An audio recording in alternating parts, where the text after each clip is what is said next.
Reka tubasubize mwese mukurikiye Best Time TV. Uyu ni umwanya w'amakuru mu Kinyarwanda ya none tariki 24 z'ukwa mbere 2024.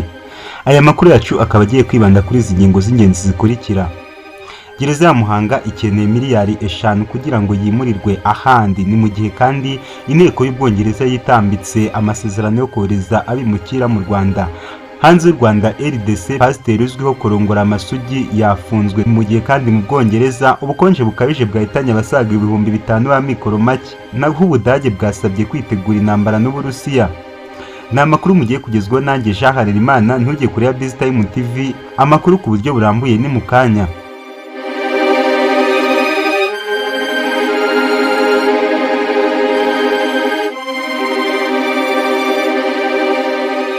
Ikaze mu makuru yacu ku buryo burambuye. Ubuyobozi bw'akarere ka Muhanga bavuga ko burimo gushakisha rwiyemezamirimo washora miliyari 5 z'u Rwanda akegukana ubutaka bwaho igororero rya Muhanga riherereye.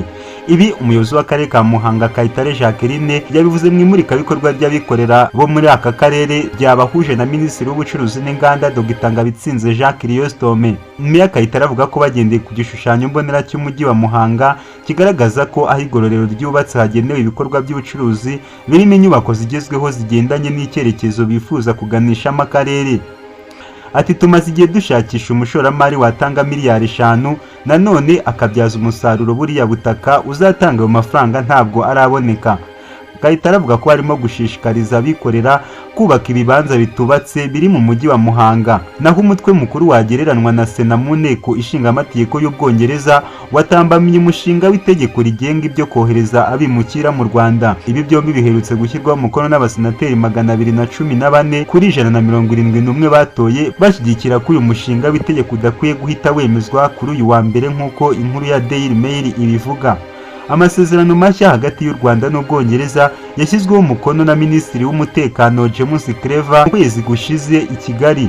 Uwahoze ari umushinjacyaha mukuru wo mu ishyaka ry'abakozi Goldsmith wayoboye komisiyo ya Sena ishinzwe amasezerano mpuzamahanga niwe wazamuye igitekerezo cyo gusubika ukwemezwa kwayo kugeza igihe amategeko n'izindi ngamba bizashyirwaho. Komisiyo yasabye ko inteko itagomba kwemeza aya masezerano, ishimangira ko icyizere cyatanzwe ku mutekano w'u Rwanda kidahagije. Goldsmith yagize iti ntabwo tuvuga ko aya masezerano ataremezwa, ahubwo turavuga ko inteko ikwiye gufata umwanya wo kuyasuzuma hamwe n'ishyirwa mu bikorwa ryayo mbere yo kwemeza ko u Rwanda ari igihugu gitekanye.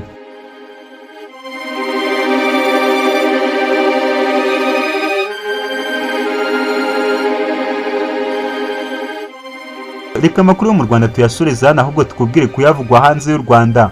Muri DRC Congo, pasiteri ukuriye itorero EAR Church of Yeshua Hamashi ry'Kinshasa muri DRC Congo, Pierre Kasambakana yafunzwe by'agateganyo nyuma y'amashusho yagaragaye ashyingiranwa n'umukobwa bikekwa ko atujuje imyaka y'ubukure. Uyu mugabo uzwi cyane nka pasiteri Pierre Kasi arashinjwa n'ubugenzacyaha bwa Congo kurongora abakobwa benshi bakiri bato. Akaba yarafunzwe kwa mbere we na se w'umukobwa bivugwa ko aheruka kurongora. Ntacyo Pierre Kasi aravuga ku birego ashinjwa, gusa bikomojeho mbere atarafatwa. Abantu batangajwe n'amashusho yagaragaye ku mbuga nkoranyambaga mu minsi ishize uyu mugabo w'imyaka 68 ashyingiranwa n'umukobwa bigaragara ko akiri muto. Mu biganiro yatanze kuri televiziyo zo muri DRC Congo yavuze ko uyu mukobwa afite imyaka 18 y'amavuko, bivuga ko uyu ari umugore we wa 12. Yumvikana agira ati uyu namuzaniwe na se, arambwira ati akira uyu mukobwa nakurereye, njye ntabwo nari nzi uwo mukobwa, sindongora abagore, ndongora abakobwa bakiri bato b'amasugi. Pierre Kasi muri DRC Congo azwiho ko mu ivugabutumwa rye akangurira gushaka abagore benshi. Ibinyamakuru muri iki gihugu bivuga ko afite abana barenga 25. Umukuru wungirije wa komisiyo y'uburenganzira bwa muntu muri Congo agira ati gufatwa kwa pasiteri Kasi na se buriya mukobwa bizaba urugero ku muntu wese ujya mu bikorwa nka biriya. Naho mu Bwongereza ubushakashatsi bwakozwe n'impuzamiryango End Fuel Poverty Coalition yo mu Bwongereza bugaragaza ko abaturage bagera ku 5,000 bishwe n'ubukonje bukabije buheruka kwibasira icyo gihugu muri 2023 kubera ubukene bwo kubura uko bashyushya mu nzu zabo. Iyi raporo ihamagarira inzego za leta mu Bwongereza zibishinzwe kuvugurura uburyo bw'imyubakire y'inzu ndetse no kugabanya ibiciro by'umuriro w'amashanyarazi ku buryo n'abatishoboye bo muri icyo gihugu babasha kwiyitaho bijyanye n'ubushobozi bwabo. aba bahitanwe n'ubukonje bukabije kubera kubura uko bashyushya inzu babamo. Umwe mu bayobozi b'impuzamiryango End Fuel Poverty Coalition, Simon François, avuga ko mu bushakashatsi bakoze bwagaragaje ko abantu miliyoni 8,300 batuye mu Bwongereza bari mu bukene butuma baba mu nzu zidashobora gushyushya iyo bigeze mu gihe cy'ubukonje. Mu kiganiro aherutse kugirana na televiziyo ya Elo News, Simon François avuga ko mu gihe abaturage b'icyo gihugu bakennye bari mu kaga, bisa nkaho minisitiri zimwe zireberera ubuzima bwabo buri kujya mu kaga ntizigire icyo zikora. Naho mu Budage, Minisitiri w'Ingabo Boris Pistorius yasabye igihugu cye ndetse n'ibigize umuryango w'ubwirinzi no gutabarana NATO kubaka ubushobozi bw'igisirikare mu rwego rwo kwitegura intambara Uburusiya bushobora kuzabashoraho. Mu kiganiro cyatambutse kuri uyu wa mbere kuri radiyo y'Ubudage ZDF, Minisitiri Boris yavuze ko nubwo Ubudage nta ntambara yeruye burimo n'igihugu icyo ari cyo cyose, ariko bukwiye kuyitegura mu gihe Uburusiya bwayibashoraho. Iyo ntambara ntibizwi neza igihe yabera, ariko Ubudage buvuga ko ari imyiteguro bukwiye gukora ndetse n'ibihugu bigize NATO bigomba kurushaho kubaka igisirikare gikomeye. Ashingiye ku bitero Uburusiya bwigeze bugaba mu gice cya Baltike, Minisitiri Boris yavuze ko Ubudage bwasize burigade ya gisirikare muri Lithuania.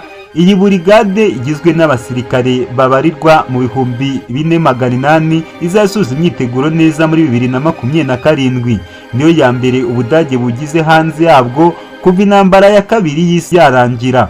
Mu ntangiriro z'uku kwezi hari inyandiko yagiye hanze mu Budage ivuga ko hashingiye ku by'Uburusiya bwagiye butsinda Ukraine mu ntambara barimo bushobora kuzashoza indi kuri NATO yose hagati muri 2025. Nubwo bimeze gutya, ariko Uburusiya bwamaganiye kure ayo makuru, buvuga ko nta shingiro na rito afite. Perezida Vladimir Putin yavuze ko nta nyungu Uburusiya bufite mu gushoza intambara aho Ubudage buherereye, zaba iz'ubukungu cyangwa se iza gisirikare. Uburusiya ariko bumaze imyaka bugaragaza impungenge kwaguka kwa NATO isatira imipaka yabwo kuko bibifata nk'ubushotoranyi bukomeye.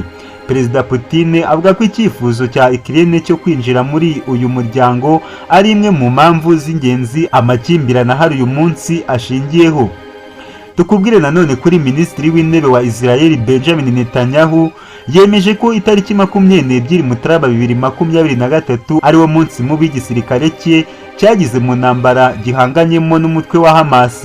Ibi Netanyahu yabivuze agaruka ku rupfu rw'abasirikare be 24 bapfiriye rimwe muri Gaza kwa mbere tariki 22 Mutarama 2024. Abasirikare bangana gutya nibo benshi Israel itakaje ku munsi umwe kuva mu Kwakira umwaka ushize iyi ntambara itangiye. Ingabo za Israel IDF zitangaza ko muri aba bapfuye ejo harimo abarwanaga n'inkeragutabara 21 bahitanwe n'iturika ndetse n'abandi ba ofisiye 3 baguye mu bindi bitero. BBC yanditse ko izi ngabo za Israel zahitanwe n'ibisasu zari zarateje mu nyubako ebyiri muri Gaza ngo bizisenye, ariko igifaru cyari hafi y'izo nyubako kiza kuraswaho mizire n'abarwanyi ba Palestine. Gusa IDF ivuga ko igikora iperereza kuri izi mfu. Agaruka kuri izi mfu, ejo kwa mbere Minisitiri w'Intebe Benjamin Netanyahu yongeye ko Israel idateganya guhagarika intambara kugeza itsinze. Israel ivuga ko ishaka kurimbura burundu umutwe wa Hamas yatangije intambara ku itariki 7 Ukwakira 2023 nyuma yo kugurwa gitumo n'ibitero by'ingabo z'uyu mutwe zikica abanya-Israel 300 biganjemo abasivile, abandi bagera kuri 250 bagafatwa bugwate. Minisitiri y'ubuzima muri Hamas ivuga ko kuva iyi ntambara yatangira imaze kugwamo abanye-Palestine 25,295 biganjemo abagore n'abana. Anthony Guterres uyoboye umuryango w'abibumbye ubwo yari mu nama ya G77 ku itariki 21 Mutarama yavuze ko mu gihe ayoboye uyu muryango biteye agahinda kuba hari intambara iri kuba kandi ikibasira abasivile. Mwakoze gukomeza gukurikirana BizTime TV. Ibiganiro bya BizTime TV nagahoraho byakugezaga aya makuru. Nitwa Jean Harerimana.